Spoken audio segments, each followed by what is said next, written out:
सो है नमस्कार गाइज, आप लोग कैसे हैं? मुझे पूरा आशा है आप लोग अच्छे होंगे। गाइज बता दूं आप लोगों से, खेसारी लाल यादव जी का एक गाने का पोस्टर, काफ़ी कमाल गाने का पोस्टर सोशल मीडिया पर लॉन्च किया गया है, जिस गाने का नाम है जय जय शिव शंकर, जो काफ़ी बेहतरीन गाना है खेसारी लाल यादव जी का। ऐसा मानिए तो एक साउथ के जो खेसारी लाल यादव, एक साउथ के प्रभास सर है जो साउथ इंडस्ट्री से बिलोंग करते हैं, उसका एक मूवी आया था बाहुबली, जो काफ़ी पावरफुल मूवी रहा। उस मूवी में जो शिवलिंग उठाया है प्रभास जी, जो काफ़ी बेहतरीन तरीका से उठाए थे। और खेसारी लाल यादव इस गाने का पोस्टर में देखिए, इस गाने का पोस्टर को कितना बेस्ट तरीका से बनाया गया है। ऐसा मानिए तो खेसारी लाल यादव की जगह पर बाहुबली है।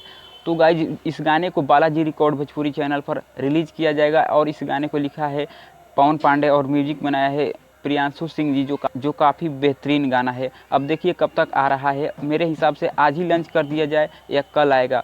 तो इस वीडियो को देखने के लिए कितना एक्साइटेड है, इस वीडियो चैनल को सब्सक्राइब और बेल आइकन को प्रेस कर दीजिए और वीडियो के कमेंट बॉक्स में ज़रूर लिखकर बताना है आपको वीडियो कैसा लगा। तब तक के लिए धन्यवाद, बाय बाय।